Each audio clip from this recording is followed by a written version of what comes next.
This channel does not promote any violent, harmful, or illegal activities. All content provided by this channel is meant for an educational purpose only. দেখছেন টিভি9 বাংলা সম্প্রীতির সঙ্গে রয়েছে আমি শুভজিৎ মিত্র আর ঘড়ি কাটা দুটো মানেই ফুল অ্যান্ড ফাইনাল। আর শুরুতেই একটা বড় খবরের দিকে নজর রাখতে হচ্ছে। পুজোর থিম অপারেশন সিঁদুরে না প্রশাসনের। মাঝপথেই খুলে ফেলতে হলো দুর্গাপুজোর মণ্ডপ। ঠিকই শুনছেন, মাঝপথেই খুলে ফেলতে হলো দুর্গাপুজোর মণ্ডপ। দক্ষিণ 24 পরগনার সাগরে তুমুল বিতর্ক। সরকারি অনুদান ফেরানোর সিদ্ধান্ত পুজো কমিটির। দুর্গাপুজোর থিমে তাই কি কাঁচি চালিয়েছে প্রশাসন? এই প্রশ্ন তুলছেন অনেকেই। কেন পুজোর থিম থেকে বাদ অপারেশন সিঁদুর?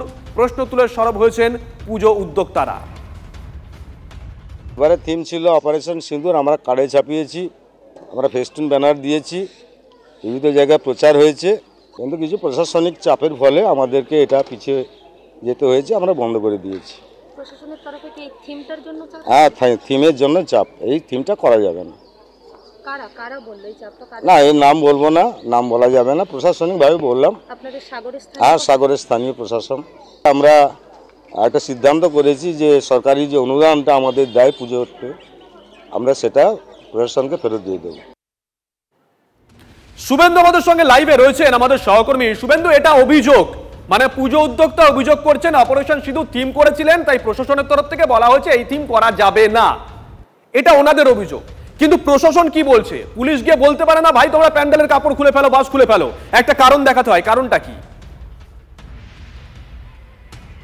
দেখো, সাগর দক্ষিণ 24 পরগনা জেলার সাগর ব্লক প্রশাসন এবং পুলিশ প্রশাসন এই বিষয় নিয়ে একেবারে কিন্তু মুখে কুলু বেটেছে। আমি একাধিকবার যোগাযোগের চেষ্টা করেছিলাম, তারা কিন্তু এই বিষয়টা একেবারে কিন্তু এড়িয়ে গিয়েছেন। যেটা বলার যে দক্ষিণ 24 পরগনা জেলার একেবারে যে সুন্দরবনের যে অন্যতম দ্বীপ এই সাগরদ্বীপ, এই সাগরদ্বীপের চকপলডুবি বাজার সার্বজনীন দুর্গোৎসব কমিটির পক্ষ থেকে এবছরের থিম করা হয়েছিল অপারেশন সিঁদুর।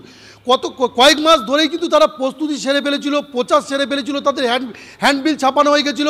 একেবারে শেষ মুহূর্তের প্রস্তুতি প্রায় একেবারে শেষ পর্যায়ে চলে এসেছিল।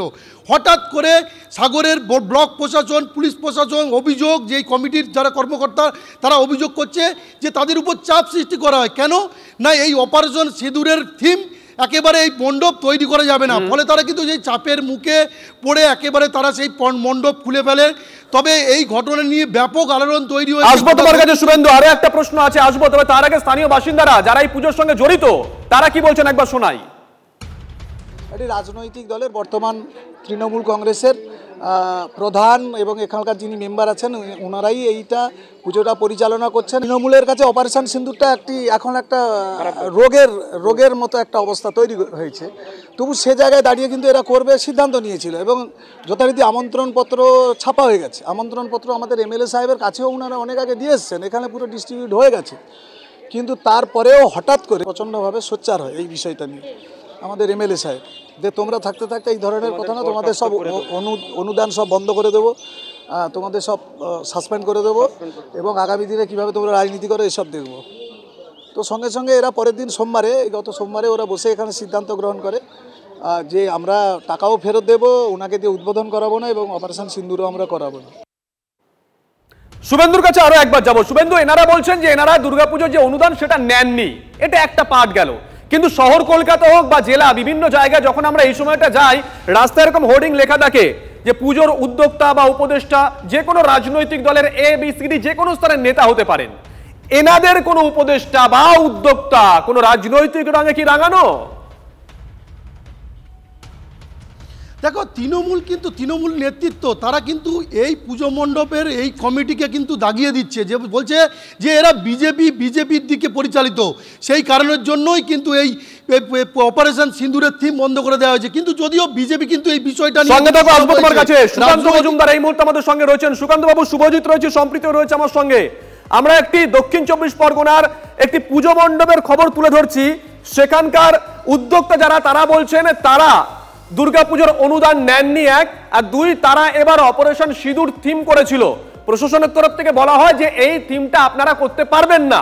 এটা উদ্যোক্তাদের অভিযোগ।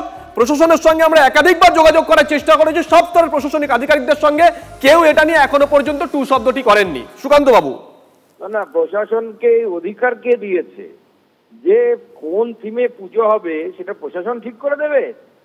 প্রশাসন মমতা বন্দ্যোপাধ্যায় সেই ক্ষমতা আছে যে আরাধনা করবে, মায়ের আরাধনা করবে, সেটা ঠিক করে দেওয়ার অধিকার কারো নেই। অপারেশন সিঁদুর ভারতবর্ষের সেনাবাহিনীর শৌর্যের প্রতীক, ভারতবর্ষের সেনাবাহিনীর বীরত্বের প্রতীক। তাকে যে প্রশাসন, তাকে যে রাজ্য সরকার আটকাতে চায়, এই রাজ্য সুকান্ত বাবু শুনতে পাচ্ছেন? হ্যাঁ, শুনতে পাচ্ছি। হ্যাঁ, একটু যদি বলেন, কারণ একটু অডিও সমস্যা হচ্ছিল। দেখুন, আমি পরিষ্কার বলতে চাই যে মমতা বন্দ্যোপাধ্যায় হোক বা তার প্রশাসন, কেউ ঠিক করে দিতে পারে না যে কিভাবে মাতৃ আরাধনা বাঙালি হিন্দু করে। আর যে ক্ষেত্রে অপারেশন সিঁদুর ভারতীয় সেনাবাহিনীর বীরত্ব এবং প্রতীক, সেই থিমের বিরোধিতা যে প্রশাসন করে, সেই প্রশাসন দেশদ্রোহী প্রশাসন। সেই প্রশাসনের বিরুদ্ধে দেশ বিরোধিতার মামলা হওয়া উচিত। ধন্যবাদ। আমরা কথা বললাম সুকান্ত মজুমদারের সঙ্গে। হ্যাঁ, শুভেন্দু, তোমার কাছে আবারও যাব। তুমি যে কথা বলছিলে যে এই পুজোর সঙ্গে কি কোনো রকম কোনো রাজনৈতিক দলের নেতা জড়িয়ে আছে? দেখো, সরাসরি কিন্তু এখনও পর্যন্ত পদাধিকারী বা বিরোধী দলের কোনো নেতার কিন্তু আমরা যোগ পাইনি। তবে তৃণমূলের অভিযোগ, অর্থাৎ সাগরের বিধায়ক, তৃণমূল বিধায়ক, সুন্দরবন উন্নয়ন মন্ত্রী, তিনি জানিয়েছেন যে এরা বিজেপির ছত্রছাওয়ায় এই পুজোটা হচ্ছিল। তবে এই যে চাপের মধ্যে ফেলে দেওয়ার পর আমরা যেটা স্থানীয় সূত্রে জানতে পেরেছি যে এই পুজো কমিটির উদ্যোক্তাদের নিয়ে স্থানীয় স্তরে তৃণমূল নেতৃত্ব একটি সালিশি সভা বসিয়েছিল এবং সেই সভার যে রেজুলেশন পত্র সেটা কিন্তু আমাদের হাতে এসেছে, যেখানে কিন্তু আলোচনা হয় যে কেন এই অপারেশন সিন্দুর বন্ধ করতে হবে, থিম বন্ধ করতে হবে। এবং তবে বিজেপি কিন্তু এই বিষয়টা প্রকাশ্যে আসে পর বিজেপি নেতৃত্ব তারা কিন্তু সরব হয়েছে। তারা বলছে যে এই অপারেশন সিন্দুর হচ্ছে সেনাবাহিনীর সাফল্যের দিক। সঙ্গে থাকো তন্ময় ঘোষ এই মুহূর্তে আমাদের সঙ্গে রয়েছেন, তৃণমূল কংগ্রেস মুখপাত্র। তন্ময় বাবু, অপারেশন সিঁদুর থিম করা হয়েছিল, সাগরে একটি পুজো কমিটি এই থিমটা করেছিল। সেই পুজো কমিটি অভিযোগ করেছে, প্রশাসনের তরফ থেকে এসে বলা হয় যে আপনারা এই থিমটা করতে পারবেন না। আমরা প্রশাসনের সকল স্তরের আধিকারিকের সঙ্গে একাধিকবার যোগাযোগ করার চেষ্টা করেছিলাম, প্রশাসন এখনো এই বিষয়ে কিছু জানায়নি। আপনারা শাসক দল মুখ খুলবেন এই বিষয়ে? না, এখানে দেখুন, অপারেশন সিঁদুর নিয়ে আমাদের দলের পক্ষ থেকে, আমাদের নেতৃত্বের পক্ষ থেকে প্রথমেই যা জানানো হয়েছিল, আমরা সেনাবাহিনীর শৌর্যকে সম্মান জানাই, কুর্নিশ জানাই। বিজেপি এই অপারেশন সিঁদুরকে তারা বিভিন্নভাবে রাজনীতিকরণ করেছে।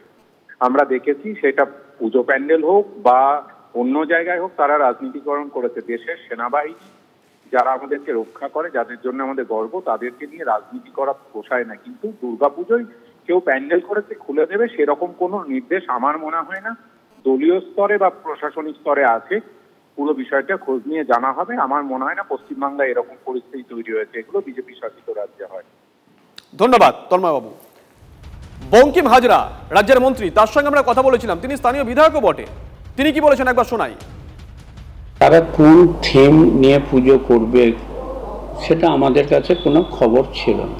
চারিদিকে একটা মিথ্যা অপপ্রচার হচ্ছে। এই কমিটির যারা নেতৃবৃন্দ যারা আছেন, তারা ভারতীয় জনতা পার্টির সাথে ওরা দীর্ঘদিন ধরে যুক্ত, কিন্তু তারা অযথা আমাদের দলের বিরুদ্ধে একটা মিথ্যা অভিযোগ করছে। এবার আমাদের যেটা প্রধানের কথা বলা হচ্ছে, গোবিন্দবাবু খুব পরিকল্পিতভাবে তার নামটাকে ছাপিয়ে দিয়ে এটাকে একটা রাজনীতি উদ্দেশ্যে এটাকে করার চেষ্টা করছে। প্রধানকে আমি জিজ্ঞেস করছিলাম, প্রধান বলছে আমি কিছুই জানি না, তাছাড়া ওই কমিটির সাথে আমাদের কোনো সম্পর্ক নেই, আমরা আবার কেন বাধা দিতে যাব।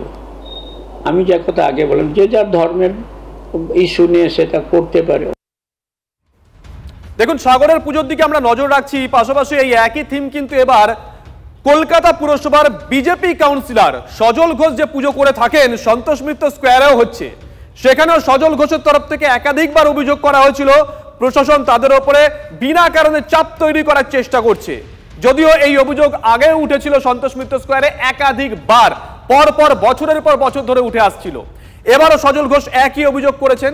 কার্যত ওই একই অভিযোগ কয়েকশো কিলোমিটার দূরে সাগরে প্রত্যন্ত এলাকাতেও সেখানকার যারা পুজো উদ্যোক্তা তারাও একই অভিযোগ করছেন যে তারাও এবার করতে চেয়েছিলেন অপারেশন সিঁদুর, তাদের পুজোর থিম, কিন্তু প্রশাসনের তরফ থেকে বলা হয়েছে এই থিম আপনারা করতে পারবেন না। আজ চতুর্থী এবং আজ রাতেই শহরে কেন্দ্রীয় স্বরাষ্ট্রমন্ত্রী পুজোর উদ্বোধন করবেন অমিত শাহ। উত্তর এবং দক্ষিণ কলকাতার দুটো পুজোর উদ্বোধন করবেন তিনি। কেন্দ্রীয় শিক্ষা প্রতিমন্ত্রী সুকান্ত মজুমদার ইতিমধ্যেই সেটা জানিয়েছেন এবং তার মধ্যে অন্যতম যে দুটো পুজোর উদ্বোধন করবেন অমিত শাহ তার মধ্যে অন্যতম হচ্ছে এই সন্তোষ মিত্র স্কোয়ারের পুজো এবং তার পাশাপাশি সেবক সংঘের পুজোরও উদ্বোধন করবেন অমিত শাহ। প্রদীপ্ত রয়েছেন আমাদের সহকর্মী আমাদের সঙ্গে শুভজিৎ। একবার প্রদীপ্তর কাছে চলে যাই। প্রদীপ্ত, কেন্দ্রীয় স্বরাষ্ট্রমন্ত্রী তিনি আজ চতুর্থীর দিনেই তিনি শহর কলকাতায় আসছেন এবং তিনি পুজোর উদ্বোধন করবেন, যার মধ্যে অন্যতম সন্তোষ মিত্র স্কোয়ারের পুজো। দেখো, আজ রাত 11:35 নাগাদ তার কলকাতা বিমানবন্দরে নামার কথা রয়েছে এবং সেখান থেকে তিনি নিউ টাউনের একটি বেসরকারি হোটেলে রাত্রি যাপন করবেন এবং আগামীকাল সকালে তিনি দুটি পুজোর উদ্বোধন করবে। তুমি ইতিমধ্যেই দুটি পুজোর নাম করেছো। প্রথমটি করার কথা রয়েছে সন্তোষ মিত্র স্কোয়ার এবং দ্বিতীয় পুজোটি মমতা বন্দ্যোপাধ্যায়ের এলাকা দক্ষিণ কলকাতার 56 নম্বর লেক এভিনিউয়ের সেবক সংঘ এবং যে পুজোটি বিজেপির পুরাতন কর্মী আদি কর্মী মৃণাল দাসের পুজো বলে পরিচিত। আমরা গতকাল দেখেছিলাম যে কুণাল ঘোষ তিনি একটা কথা বলেছিলেন যে এই যে সেবক সংঘের পুজোয় অমিত শাহ যাবেন না এবং আদি কোনো নেতার পুজোতে যাচ্ছেন না। এরপরই বিজেপির অন্দরে চর্চা শুরু হয়, তার কারণ অমিত শাহের সফরে বেশ কিছু কাটছাট করা হয়েছে। সেই কারণে প্রথমে 3টি পুজোর উদ্বোধন করার কথা থাকলেও শেষ পর্যন্ত তিনি দুটি পুজোর উদ্বোধন করবেন। ইজেডসিসিতে বিজেপির যে পুজোটি হচ্ছে পশ্চিমবঙ্গ সংস্কৃতি মঞ্চের ব্যানারে সেটা তিনি যাচ্ছেন না, কিন্তু উত্তর কলকাতার একটি পুজো অর্থাৎ সন্তোষ মিত্র স্কোয়ার, অন্যটি লেক এভিনিউয়ের সেবক সঙ্গে তিনি উদ্বোধন করবেন। এরপর কালকে দুপুরে তার দলীয় নেতৃত্বের সঙ্গেও যে হোটেলে তিনি রাত্রি যাপন করবেন নিউ টাউনে, সেই হোটেলে একটি বৈঠক করারও কথা রয়েছে। তবে অমিত শাহর সফর বারংবার বদল হচ্ছে, ফলে শেষ পর্যন্ত কি হবে, এই দুটোর পুজো উদ্বোধন করেই কি তিনি চলে যাবেন না দলীয় নেতৃত্বের সঙ্গে বৈঠক করবেন, তা নিয়ে বিজেপির অন্দরেও চর্চা চলছে। ধন্যবাদ প্রদীপ্ত। 3টে পুজো বাছা হয়েছিল। মাননীয় গৃহমন্ত্রী একজন ব্যস্ত মানুষ, তাই পলিটিক্যালি আমরা ঠিক করেছি উনি দুটোর জন্য সময় দিতে পারবেন বলেছিলেন, 3টের জন্য সময় দিতে পারবেন না। তাই আমরা ঠিক করেছি উত্তর কলকাতায় একটি এবং প্রথমে ইজেডসিসি ঠিক ছিল যে উত্তর কলকাতা এবং ইজেডসিসির পুজো তিনি উদ্বোধন করবেন, কিন্তু তারপর আমরা দক্ষিণ কলকাতার একটি পুজো বাঁচি এই জন্য যে দক্ষিণ কলকাতা মমতা বন্দ্যোপাধ্যায়ের গড় বা মমতা বন্দ্যোপাধ্যায়ের বাড়ি, সেখানে তা আমাদের বাড়ির ভিতর ঢুকে দাদাগিরি দেখাতে একটু ভালো লাগে আমাদের। মাননীয় গৃহমন্ত্রী আসেন তাই তাকে দক্ষিণ কলকাতায় আমরা নিয়ে যাচ্ছি।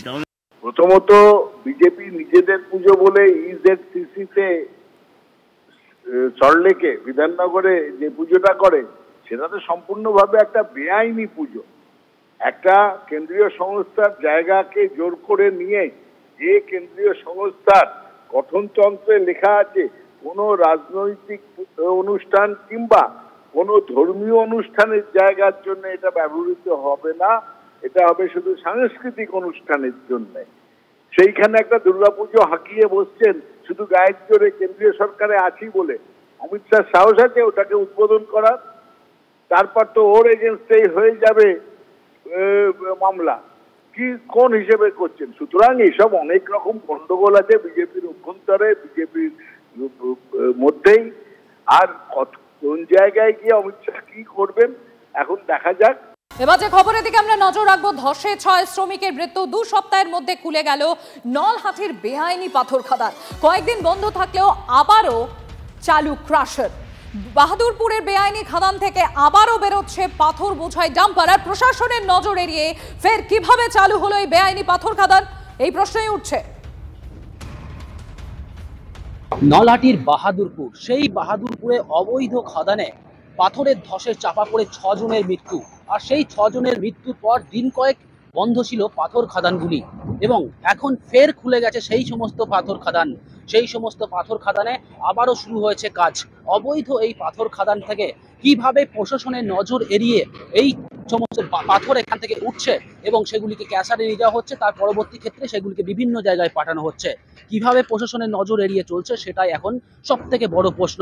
কারণ পুলিশ সুপার তিনি জানিয়েছিলেন কোনো অবৈধ খাদান এখানে চলতে দেওয়া যাবে না, তারপরেও কিন্তু আবারও সেই অবৈধ পাথর খাদান আবার চলতে শুরু করেছে। ক্যামেরায় বিক্রমের সাথে হিমাদ্রি, TV9 বাংলা। যখন কেউ মারা যায় তখন টনক লড়ে, বন্ধ হয়, আবার যথারীতি চালু হয়েছে। প্রশাসন বলে বীরভূমে কিছু নেই, সে জেনারেল প্রশাসন হোক আর পুলিশ প্রশাসন হোক। প্রশাসনবিহীন যদি কোনো জেলা থাকে এই মুহূর্তে আমাদের দৃষ্টিতে সেটা বীরভূম। প্রশাসন বলে কিছু নেই, কাউকে বলারও জায়গা নেই, যে যা খুশি হরিঘোষের খোয়ার চলবে। এইভাবে আগামী ইলেকশন পর্যন্ত যেতেই হবে, তারপর দেখা যাক কি হয়। আর ফের এই বিষয়টা নিয়েই আমরা জানবো। হিমাদ্রি রয়েছেন আমাদের সঙ্গে, আমার সহকর্মী। হিমাদ্রি, এই জায়গাটাই যে প্রশ্নটা উঠছে বারংবার, যে 6 জনের মৃত্যু, কিন্তু তারপরেও আবারও সেই বেআইনি পাথর খাদান থেকে রমিয়ে সেখানে পাথর বার করা হচ্ছে। এবং শুধু তাই নয়, সেখানকার যারা রাজনৈতিক নেতৃত্ব বা স্থানীয় মানুষ তারা বলছেন, সে একই অভিযোগ করছেন যে এই জেলাতে প্রশাসন থেকেও নেই, কারণ একই ঘটনার পুনরাবৃত্তি হচ্ছে।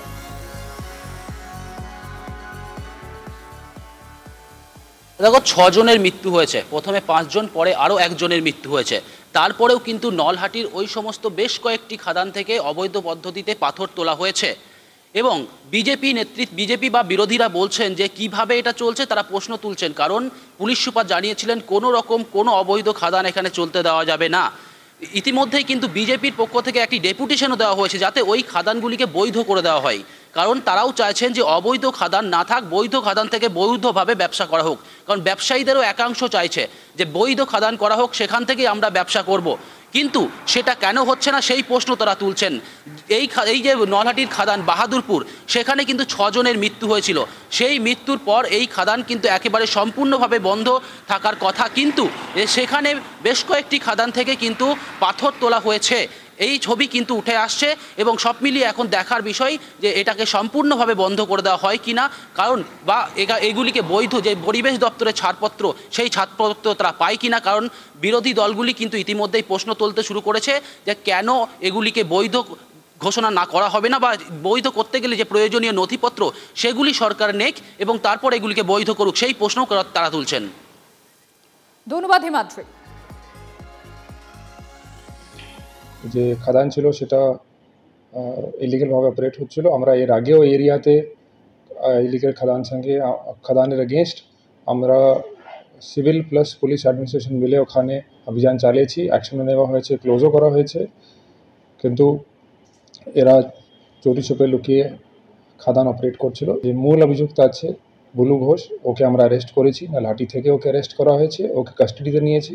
ওকে ফার্দার জিজ্ঞাসাবাদ করা হবে ওখানে কি কার মদতে কাজ করছিল, অ্যান্ড এর মধ্যে যদি আরও কোনো লোক জড়িত থাকে তো ওর এগেনস্ট আমরা আইন অনুযায়ী আমরা অ্যাকশন নেব। মাঝে মধ্যে এরকম চোরি ছুপে কেউ যদি এরকম ইলিগাল চালায় আমরা ওদের এগেনস্ট অ্যাকশনও নিই। আপনারা জানেন আমরা মাঝে মধ্যে কিছু স্টোন সিজও করি। আমাদের যে অভিযান আছে সেটা সবসময় চলতে থাকে, আর আমরা আশা করি আমরা ফিউচারে আরও কড়া করে অভিযান চালাতে থাকবো। ওরা বেআইনি করেই চালাবে, তাতে যে সোর্স অফ মানি, যে টাকা রোজগার হয়, বেআইনি টাকা রোজগার হয়, সেটাতে তৃণমূল দলটা চলে। এই জন্যে এসপি মানে ওদের কাছে বাচ্চা, তো এসে মনে করেছে বন্ধ রেখে দেবে বেআইনি, কিন্তু ও এসপির মতামতের উপর নির্ভর করে না। 7 জন মারা গেছে বলেই তো হইচই হয়েছে। হইচই হয়েছে বলে ওরা বাধ্য হয়েছে যে বেআইনিগুলো বন্ধ করে দেবো বলতে, কিন্তু আমরাও জানতাম বেআইনি বন্ধ করা যাবে না। এর সঙ্গে রাজনীতির কোনো সম্পর্ক নেই। যদি কোথাও প্রশাসনিকভাবে কোথাও কমিউনিকেশনের গ্যাপ হয়ে থাকে তাহলে প্রশাসন নিশ্চিতভাবে দেখবে, এবং আপনাদের মাধ্যমে যেহেতু পুরো বিষয়টা সামনে, আমরা দলীয় স্তরেও খবর নেব। বিজেপি সেটা বলতেই পারে, আমরাও বলতে পারি বিজেপি সেখান থেকে টাকা পায়, ক্ষমতায় না থেকেও সেরকম কিছু প্রমাণও আমাদের আছে, সেগুলো আলাদা বিষয়। এখানে রাজনীতির বিষয় নেই, এটা প্রশাসনিক বিষয়। আমরা খবর নিচ্ছি, এরকম কোনো কিছু নেই যেখানে দল যুক্ত। আচ্ছা, গোটা রাজ্য জুড়ে তো পুজোর আবহ, তাই না? কেউ হয়তো ওই লাইন দিয়ে জুতোর দোকানে ঢুকছেন, কেউ শপিং মলে দাঁড়িয়ে আছেন লাইন দিয়ে ক্যাশ কাউন্টারে। এবার আপনাদেরকে আরেকটা ছবি দেখাবো। আমাদেরই সহনাগরিকরা এই পুজোতেও চাকরি চেয়ে পথে নেমে এসেছেন। 2025-এ এসএসসি চাকরি প্রার্থীদের বিকাশ ভবন অভিযানে উত্তেজনা, মিছিল আটকালে পুলিশের সঙ্গে রীতিমতন ধস্তাধস্তি। চাকরি হারাদের অভিজ্ঞতার জন্য 10 নম্বর দেওয়ার সিদ্ধান্তর বিরোধিতা করতেই তারা আজকে রাস্তায় নেমে এসেছেন। তাদের আরও দাবি, এতে বঞ্চিত হবেন তাদের মতন নতুন চাকরি প্রার্থীরা। শূন্য পদের সংখ্যা বাড়াতে হবে, এই দাবিও করেছেন তারা। সুজয় আমাদের সঙ্গে রয়েছেন। সুজয়, তোমরা যে ছবিগুলো পাঠাচ্ছিলে লাইভে দেখিয়েছি আমরা, এই মুহূর্তের কি ছবি, সর্বশেষ কি আপডেট?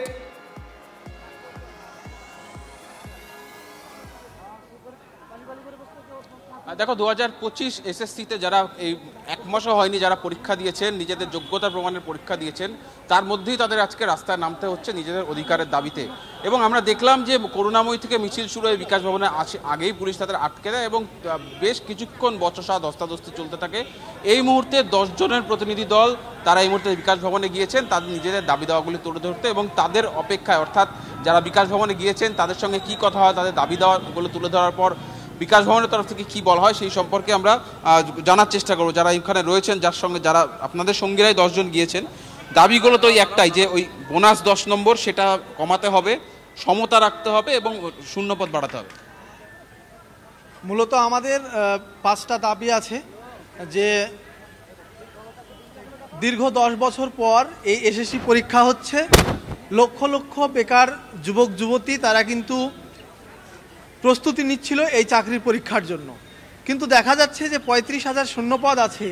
আর সেক্ষেত্রে ইন সার্ভিস যারা শিক্ষক যারা চাকরি হারিয়েছেন এবং অন্যান্য ক্ষেত্রে বিদ্যালয়ে চাকরি করছেন তারাও 35,000 এই ফর্ম ফিল আপ করেছেন এবং তাদেরকে 10 নাম্বার এক্সট্রা আগেই দিয়ে দেওয়া হচ্ছে।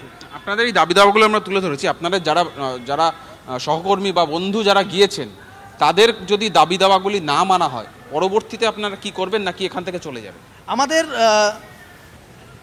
এই আন্দোলনকে এখানে থামিয়ে দেওয়া হয়েছে। আমাদের 10 জন প্রতিনিধি তারা সেক্রেটারি। সুজয়, একটা ছোট প্রশ্ন করো, গুরুত্বপূর্ণ প্রশ্ন। ওনারা যে 10 নম্বরে কথা বলছেন, যে দাবি করছেন, যে বিরোধিতা করছেন, তাতে তো ওনাদের সঙ্গে যারা চাকরি হারিয়েছেন তাদের মধ্যে একটা দ্বন্দ্ব তৈরি হচ্ছে। মাঝখানে কেউ পিঠে ভাগ করে নিয়ে যাবে না তো? সরাসরি প্রশ্ন করো। সংগঠন করব এবং সারা পশ্চিমবঙ্গ ব্যাপী এই বেকার যুবক যুবতীরা, আমি আপনার থেকে জানতে চাইবো, আপনারা একসাথে পরীক্ষা দিয়েছেন, তাদের মধ্যে কেউ অভিজ্ঞতার কারণে 10 নম্বর বাড়তি সুযোগ সুবিধা পাবে, আপনারা 10 নম্বরে পিছিয়ে রয়েছেন, কিন্তু আপনারা যে দাবি তুলছেন তাতে তো আপনাদের মধ্যে একটা বিভাজনের পরিস্থিতি তৈরি হতে পারে। না, বিভাজন বলতে গেলে 2016-তে যারা পরীক্ষা দিয়েছিল তাদের মধ্যে অনেকে যোগ্য আছে, সবই ঠিক আছে। এবার সুপ্রিম কোর্ট বলে দিয়েছে তাদের এক্সপিরিয়েন্সের নম্বরটা, কিন্তু এক্সপিরিয়েন্সের নম্বরটা যদি আগে দেওয়া হয় তাহলে ফ্রেশার্স ক্যান্ডিডেট একজনও চাকরি পাবে না।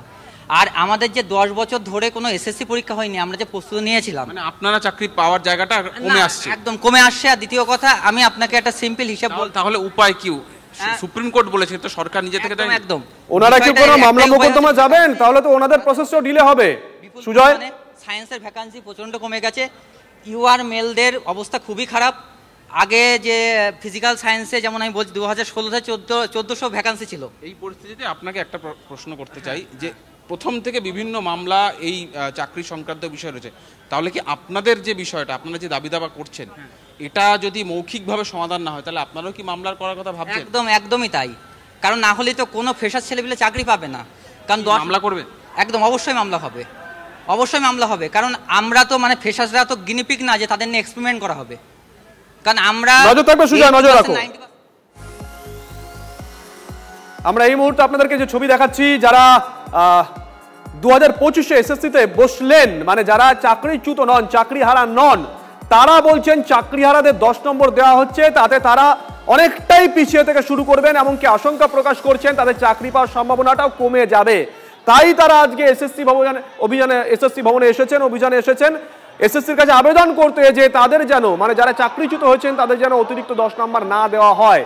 যদি মৌখিক আবেদনের কাজ হয় তো ভালো, নইলে যারা ফ্রেশ ক্যান্ডিডেট তারা বলছেন তারা এবার আইনের দ্বারস্থ হবেন, আদালতের দ্বারস্থ হবেন। এই লোনগুলো কে শোধ করবে? আমাদের যে দীর্ঘদিন ধরে বেতন নেই, এই লোনগুলো কে শোধ করবে?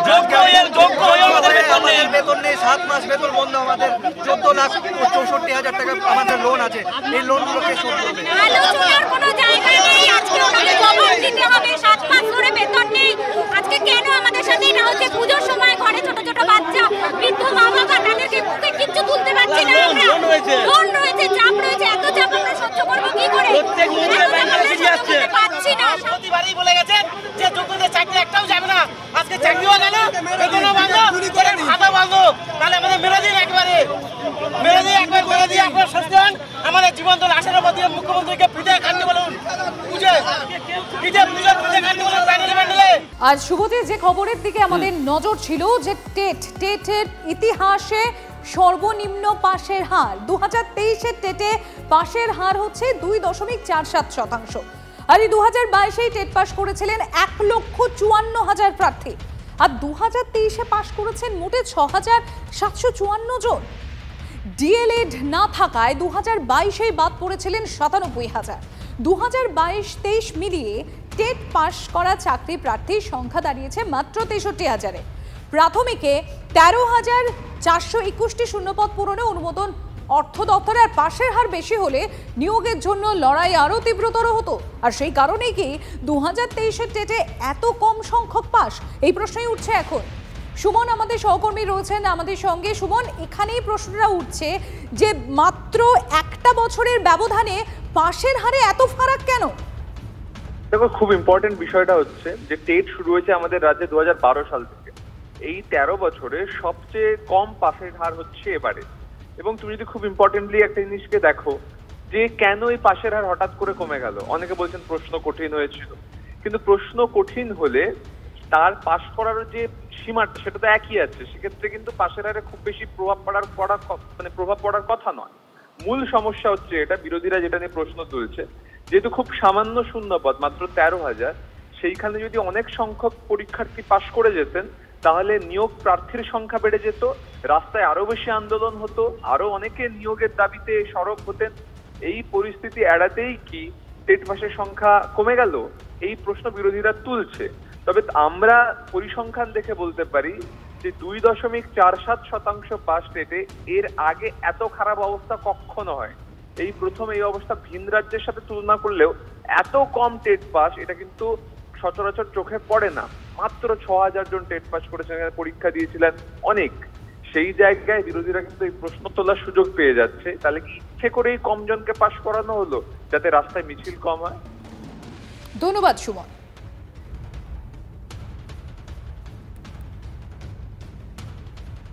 আরে 2023-এর টেটে পাশের হার নিয়ে প্রশ্ন তুললেন কেন্দ্রীয় শিক্ষা প্রতিমন্ত্রী। তিনি কি বলছেন যে মাত্র এই যে 2.47% পাশের হার, যেখানে অনেক প্রশ্নের জন্ম দিচ্ছে। এর আগে এত পাশ হতো, তাহলে এবার এত কম কেন? তাহলে কি আগে জল মেশানো হতো নাকি এবার চেপে দেয়া হয়েছে? প্রশ্ন তুলেছেন কেন্দ্রীয় শিক্ষা প্রতিমন্ত্রী। তার পাশাপাশি তার আরো প্রশ্ন, নাকি বেকার যুবকদেরকেই চাকরি দিতে চায় না রাজ্য সরকার, এমনই প্রশ্ন তার। টেটের এই যে 2 পাস করা, এটা কিন্তু অনেক প্রশ্নের জন্ম দিয়েছে। এর আগে এত বেশি পার্সেন্টেজ পাস করতো, হঠাৎ করে 2 কেন হয়ে গেল? তাহলে কি আগেরগুলো জল মেশানো ছিল নাকি এবারকারটা চেপে দেয়া হয়েছে? এই প্রশ্নগুলোর উত্তর কিন্তু বাংলার মানুষ খুঁজছে, বেকার যুবক সমাজ খুঁজছে। নাকি বেকার যুবকদেরকে চাকরি দেব না এই মানসিকতা থেকে এটা করা হলো? সুকান্ত মজুমদার নিজে মাস্টারমশাই ছিলেন এবং এখন শিক্ষামন্ত্রী। তো এই লজিক নিয়ে কি ভারতবর্ষের শিক্ষা ব্যবস্থা চলে?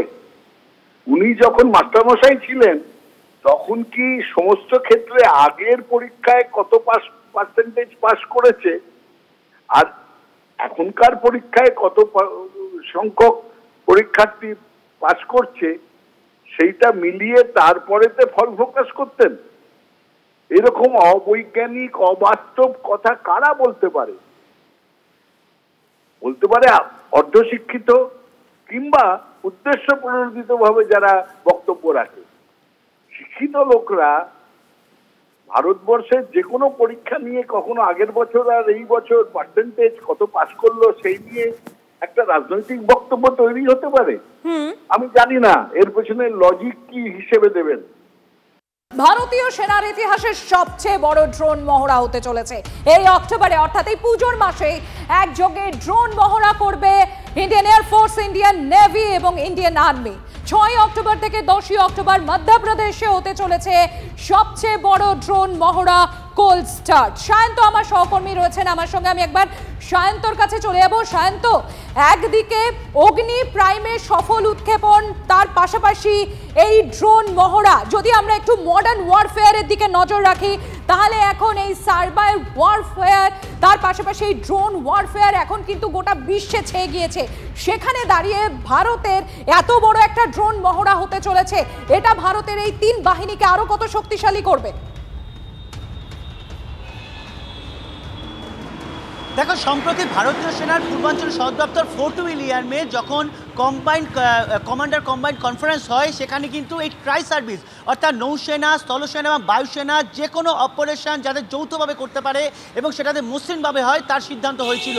এবং তারই অন্যতম বাস্তবতা দেখা যাচ্ছে এই ড্রোন মহড়ায়। 6 থেকে 10 অক্টোবর মধ্যপ্রদেশে এই ড্রোন মহড়া হবে। তুমি জানো যে অপারেশন সিঁদুরের সময় এই ড্রোন কতটা কার্যকরী ভূমিকা পালন করেছে, আর সেই কারণে কিন্তু এই ভারতবর্ষে প্রথমবার এত বড় ড্রোন মহড়া হতে চলেছে।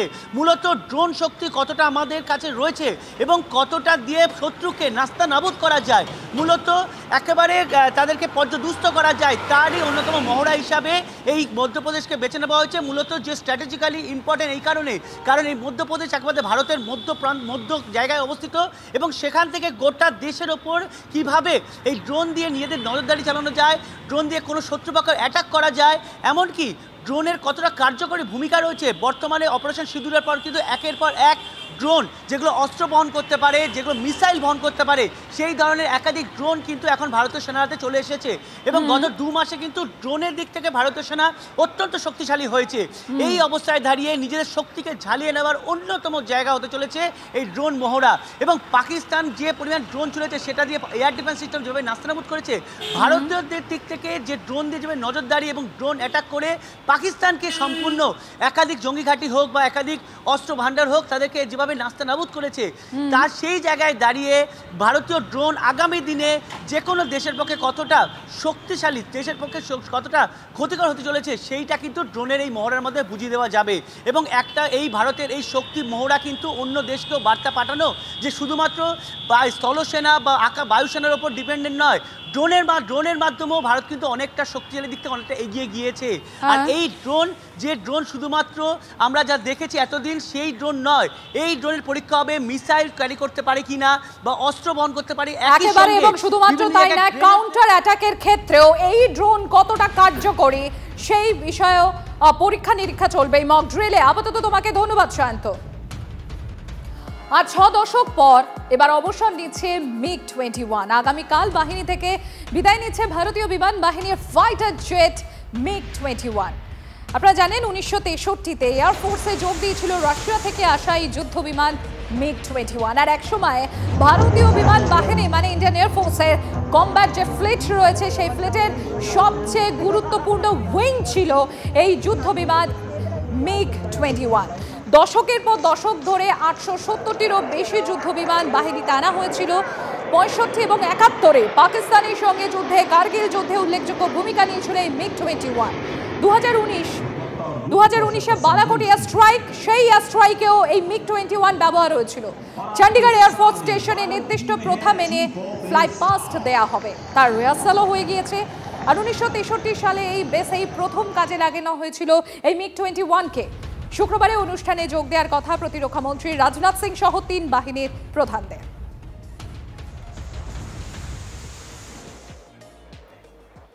মুর্শিদাবাদের লালগোলায় সেখানে ভাঙন কবলিত এলাকায় তৃণমূল সাংসদ আখরারুজ্জামান, লালগোলা তৃণমূল বিধায়ক মোহাম্মদ আলী।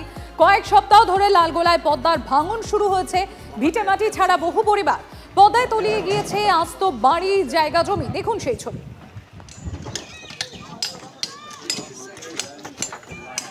দেখুন সেই ছবি এক্সক্লুসিভ আপনারা দেখতে পাচ্ছেন TV9 বাংলায় আপনাদের দেখাচ্ছি। মুর্শিদাবাদের লালগোলা দেখুন, ভাঙনে যে সমস্ত এলাকা ভাঙন কবলিত সেই এলাকায় তৃণমূল সাংসদ আখরুজ্জামান, লালগোলার তৃণমূল বিধায়ক মোহাম্মদ আলী।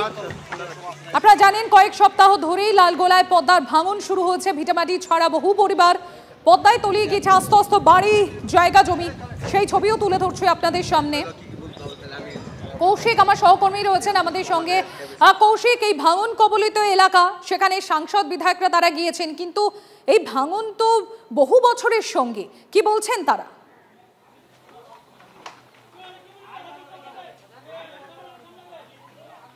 দেখো একদমই তাই, যে ভাঙন বহু বছরের সঙ্গী, কারণ কয়েক বছর থেকে লাগাতার ভাঙন হচ্ছে এই লালগোলার তারানগর এলাকায়, যে পদ্মা নদীতে ভাঙন শুরু হয়েছে এবং সেখানে ভাঙনের ফলে একের পর এক বাড়ি কিন্তু তলিয়ে যাচ্ছে। বিগত কয়েক সপ্তাহে কিন্তু প্রায় 40 থেকে 50টি বাড়ি তলিয়ে গেছে, এমনটাই অভিযোগ রয়েছে এলাকাবাসী। এবং সেই সব এলাকা পরিদর্শনে এসে কিন্তু ক্ষোভের মুখে পড়তে হয়, এখানে সাংসদ বিধায়কদের ক্ষোভের মুখে পড়তে হয়, কারণ এলাকাবাসীরা বলছেন যে এর আগে তারা বারংবার জানালেও কোনো সুরাহা করেনি। 1 বছর আগে যদি এই সুরাহা করতো বা 2 বছর আগে, তাহলে এতটা ভাঙন হয়তো হতো না।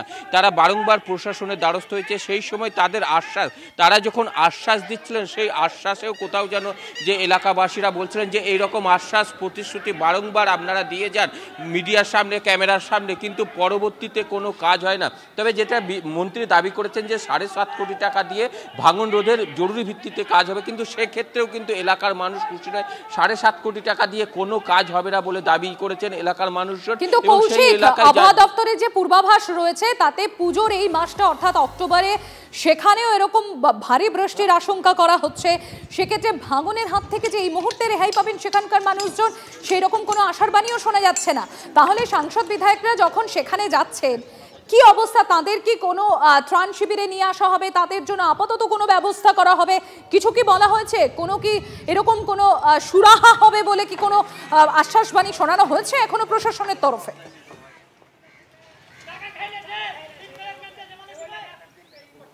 দেখো, তারা যে সুরাহার কথা বলছে সেটা ত্রাণ শিবিরের কথা এখন বলেছে, এবং ত্রাণ শিবিরে কয়েকজনকে নিয়ে যাওয়া হয়েছে। গ্রামের একটি স্কুল রয়েছে, সেখানে ত্রাণ শিবির করা হয়েছে। এবং যে তুমি যেমনটা বললে দুর্যোগের কথা, শুধুমাত্র দুর্যোগ এমনটা নয়, দুর্যোগের পাশাপাশি কিন্তু এখন জলস্তর কিন্তু সম্পূর্ণ রয়েছে পদ্মায়। সেই কারণে কিন্তু যে ভাঙন রোধের কথা, সেই জায়গায় কিন্তু রোধ করা কোনো মতেই সম্ভব নয়। ত্রাণ শিবিরে নিয়ে যাওয়া হয়েছে এবং ত্রাণ শিবির থেকে 2 বেলা খাবার দেওয়া হচ্ছে, এমনটা জানা গিয়েছে। তবে ত্রাণ শিবিরের যে খাবার, সেই সব খাবার নিয়েও কিন্তু প্রশ্ন উঠছে এলাকার মানুষজন কিন্তু ক্ষুব্ধ রয়েছে যে তাদের কথা কেউ ভাবে না, যে এই এলাকার মানুষজনকে কেউ গুরুত্ব দেয় না। ভোটের সময় শুধুমাত্র আসে এবং তারা শুধু এই যে ভাঙনে ক্ষতিগ্রস্ত এলাকা, তোমাকে ধন্যবাদ। কথা আছে না, নদীর কাছে বাস, চিন্তা 12 মাস। পুজোর মুখে ঘোর বিপদে হুগলি শ্রীরামপুর। গঙ্গার ভয়াল ভাঙনে তলিয়ে যেতে পারে বাড়িঘর, রাস্তা। মাথায় হাত সাধারণ মানুষের, আতঙ্কে রয়েছেন তারা। নেহরুনগর কলোনির বাসিন্দারা। সিদ্ধেশ্বরী তলা থেকে মাহেশ পর্যন্ত বিস্তৃত গঙ্গার ধারে বহু জায়গায় ভাঙনের চিহ্ন ধরা পড়েছিল আগেই। চলতি বছরে অতিবৃষ্টির জেরে সেই আশঙ্কা আরও প্রবল হয়েছে। ভয়াবহ ছবি শ্রীরামপুরের নেহরুনগর কলোনিতে। গঙ্গার ধারে গুরুত্বপূর্ণ একটি রাস্তায় বড় ফাটল দেখা দিয়েছে। অবিলম্বে ব্যবস্থা না নেওয়া হলে শ্রীরামপুরে একাধিক ঘনবসতিপূর্ণ এলাকা নদী গর্ভে তলিয়ে যেতে পারে, এমনটাই আশঙ্কা করছেন স্থানীয় বাসিন্দারা। ছবিটা দেখুন, আশঙ্কা যে একেবারে অমূলক নয় তাই ছবি বলে দিচ্ছে। গঙ্গা ভাঙনে আমরা বিরাট আতঙ্কে আছি। কাছাকাছি ট্যাঙ্কিটা রয়েছে, এই ভাঙনে যদি ট্যাঙ্কিতে কিছু অসুবিধা হয় তাহলে আশেপাশে বাড়িতে অনেক ক্ষতি হবে এবং অনেক লোক মারা যেতে পারে। অতএব এইটা সরকারের উচিত, এটা খুব তাড়াতাড়ি এটা একটা রিকভারি। এটা নিয়ে আমরা খুব আতঙ্কে আছি। এটা একদম বাস্তব সত্য কথা যে এই গঙ্গা ভাঙন নিয়ে প্রশাসন তৎপর আছে, কিন্তু যেভাবে গঙ্গার পাড়গুলো ভাঙন ধরছে আমরা খুব আতঙ্কিত। ইরিগেশন ডিপার্টমেন্ট এটা নিয়ে খুব সিরিয়াস আছে। আশা করছি খুব তাড়াতাড়ি এটা সলভ হবে।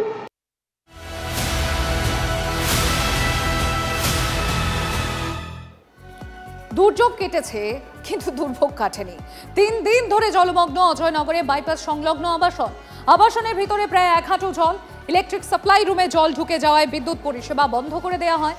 48 ঘন্টারও বেশি বিদ্যুৎহীন আবাসন, চরম দুর্ভোগে বাসিন্দারা। পুরসভার তরফে পাম্প বসিয়ে জল বের করার চেষ্টা করলেও ফল হয়নি কিছু। দুর্যোগের 2 দিন পার হয়ে গেছে, কিন্তু অজয়নগরের চেহারাটা এখনো পাল্টায়নি। এখনো জলমগ্ন অজয়নগর এলাকা। অজয়নগর এলাকার বেশ কিছু রাস্তা এভাবেই জলমগ্ন হয়ে রয়েছে। স্থানীয় বাসিন্দারা যারা রয়েছেন তারা কিন্তু চরম দুর্ভোগের শিকার হচ্ছেন, কারণ এই রাস্তার ওপর দিয়েই স্কুলে যেতে হচ্ছে, কর্মক্ষেত্রে যেতে হচ্ছে। খুবই অসুবিধা, হাঁটুর একবারে তলা অবধি জল। তারপরে বাইরে তো বেরোনোই যাচ্ছে না। তারপরে কেঁচো টেঁচো নোংরা, মানে খুবই অবস্থা খারাপ। বাসে টাসে উঠতে গেলে 1 হাঁটু জল পেরিয়ে যেতে হচ্ছে। এই যে হাইওয়ে যেটা আছে, হাইওয়েটা অনেক উঁচু হয়ে গেছে, আমাদের এখানে নিচে হয়ে গেছে। তো এই সার্ভিস রোডে যত সব জল হাইওয়ে থেকে আসে, এই জলগুলো সমস্ত ট্যাপড হয় না। এখানে এরা কেএমসিগুলো করেছিল, কিছু পাইপলাইন আর এগুলো করেছিল, কিন্তু এগুলো কোনো সাকসেস হয়নি। অবস্থা খুব সিভিয়ার, পাওয়ার নেই। ফর্চুনেটলি ওয়াটার আছে এখনো, কিন্তু এইটা এখন পাম্প করা হচ্ছে, দেখা যাক, লেটস সি হোয়াট হ্যাপেন্স। হ্যাঁ, মানে এটা তো কিছু করার নেই এখন, ভেরি স্যাড সিচুয়েশন। ওইদিকে তো আরও বেশি জল, অনেকটা লেভেল নেমে গেছে, কিন্তু এখনও দেখছি জল আছে। তো আজকে শুনছি যে কারেন্টটা বোধহয় এসে যাবে, সিএসসি লোক এসে দেখে যাচ্ছে। খুব অপ্রাণ চেষ্টা হচ্ছে যে জলটাকে বার করার। আসলে বাইরেও তো এত বেশি জল না, সেই জন্য আমাদের ভিতরের জলটা বাইরে বেরোতে খুব কষ্ট হচ্ছে। এখনো পর্যন্ত এই আবাসনে ইলেকট্রিসিটি চালু করা যায়নি, কারণ ভেতরে এখনো পর্যন্ত জল জমে রয়েছে। জল জমার কারণে চরম দুর্ভোগের মধ্যে রয়েছেন এলাকার মানুষজন সহ এই আবাসনের বাসিন্দারা। ক্যামেরায় গৌরবের সঙ্গে সোমা, TV9 বাংলা, কলকাতা। এদিকে বৃষ্টি বিপর্যয়ে কলকাতায় বিদ্যুৎস্পৃষ্টে মৃত্যু মিছিল, রিপোর্ট তলব হাইকোর্টের। রাজ্য সরকার, কলকাতা পুরসভা, সিএসসির কাছে রিপোর্ট তলব করা হয়েছে। ক্ষতিপূরণ ও খাল সংস্কারে কি পদক্ষেপ জানাবে রাজ্য সরকার, দুর্ঘটনা রুখতে কি পদক্ষেপ জানাবে পুরসভা এবং সিএসসি। 7ই নভেম্বর আদালতে রিপোর্ট পেশের নির্দেশ দিলেন ভারপ্রাপ্ত প্রধান বিচারপতির ডিভিশন বেঞ্চ।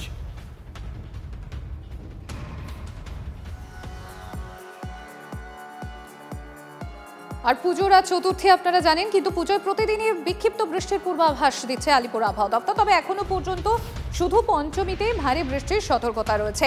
কমলেশ আমার সহকর্মী রয়েছেন আমার সঙ্গে, আমি একবার কমলেশের কাছে চলে যাই। কমলেশ, ঠিক সেপ্টেম্বরের শুরুর দিকে এই আশঙ্কাটাই আমরা করছিলাম, মানে TV9 বাংলা তার দর্শকদের জন্য তুলে ধরেছিল এই প্রি রিপোর্টটি, যে পুজোতেও এবার ভাসতে চলেছে তিলোত্তমা নগরী। দেখো, পুজোয় ঠিক মুখেই কলকাতা ভেসেছে, সেই জল এখনও নামেনি, আমরা দেখালাম খানিকক্ষণ আগেই। এই মুহূর্তে যদি এই মুহূর্তের পূর্বাভাস বলা যায়, যেটা আমি রেডারে দেখতে পাচ্ছি, দক্ষিণবঙ্গের অনেকগুলো জেলা, বিশেষ করে হুগলি, বর্ধমান, বীরভূম, নদিয়া, বাঁকুড়া, এই জেলার অনেকগুলো জায়গায় এখন বজ্রগর্ভ মেঘ রয়েছে এবং কিছু কিছু জায়গায় বৃষ্টি হচ্ছে। এই ধরনের বিক্ষিপ্ত বৃষ্টিপাত আগামী 5 থেকে 7 দিন, অর্থাৎ পুজোর যে কোনো দিনই এই ধরনের বিক্ষিপ্ত বৃষ্টিপাত হতে পারে। কলকাতা সহ মানে হালকা থেকে মাঝারি বৃষ্টি হতে পারে, খানিকক্ষণ পরে বৃষ্টি হলো থেমে গেল, আবার বৃষ্টি হলো থেমে গেল, এরকম একটা পরিস্থিতি চলতে পারে। কিন্তু আপাতত ভারী বৃষ্টির পূর্বাভাস যেটা বলা হয়, যে 70 থেকে 110 মিলিমিটার পর্যন্ত বৃষ্টি, সেটা নতুন যে নিম্নচাপ সৃষ্টি হতে চলেছে তার প্রভাবে মূলত পঞ্চমীতে পূর্ব মেদিনীপুর, পশ্চিম মেদিনীপুর, ঝাড়গ্রাম এবং দক্ষিণ 24 পরগনা এই জেলাগুলোতে ভারী বৃষ্টি হতে পারে। এ বাদে এখনও পর্যন্ত এটাই একমাত্র রূপলি রেখা বলা যায়, ভালো খবর বলা যায়, যে এখনও পর্যন্ত এই একদিনই মানে পঞ্চমীর দিন দক্ষিণবঙ্গে ভারী বৃষ্টির পূর্বাভাস রয়েছে। এখনও পর্যন্ত সপ্তমী, অষ্টমী, নবমীতে ভারী বৃষ্টির কোনো আশঙ্কা নেই, যদিও অষ্টমীতে নতুন একটা ঘূর্ণাবর্ত সৃষ্টি হতে চলেছে। তার উপরেই কিন্তু এই নবমী, দশমী ওই সময়ের ওয়েদারটা ডিপেন্ড করবে। সম্প্রীতি, ধন্যবাদ কমলেশ। এদিকে বৃষ্টি বিপর্যয়ে বড়সড় ক্ষতির মুখে হাতিবাগানের ব্যবসায়ীরা। জলে ভিজে গেছে দোকানের বেশিরভাগ জিনিসপত্র, মাথায় হাত বিক্রেতাদের। অনেক নষ্ট, সারা বছর বাজার খারাপ যায়, এখন অনলাইন হয়ে গেছে, নানান মল হয়ে গেছে, সারা বছর আমাদের এত খারাপ যায়।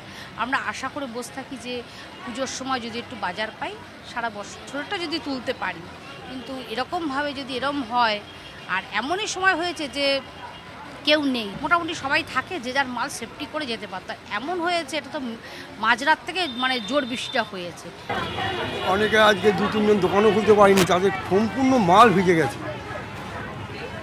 হ্যাঁ, তাই এখন দেখি তারা কী করবে। আর আমাদেরও বাজারও ঠিক ভেবেছিলাম আজকে একটা ভালো বাজার হবে, সেরকম লোকজন আছে কিন্তু সেরকম বেচা কেনা সেরকম নেই। কালকে টোটালি এখানে বন্ধ ছিল, বিশাল টাকা, ও টাকার অ্যামাউন্ট বলা মুশকিল। একদম পিক টাইম। এইরকম পরিস্থিতি, এই যে ড্রেনেজ ব্যবস্থা যদি ভালো থাকতো, বা জলটা গিয়ে যদি পড়ে, বা জলটা সঙ্গে সঙ্গে এখানে ড্রেনগুলোকে একটু পরিষ্কার করে দিয়ে যদি করতো, তাহলে মনে হয় এত ভয়াবহ হতো না। তাও হচ্ছে, এই তো দেখুন এখনও কলেজ স্ট্রিটে জল রয়েছে।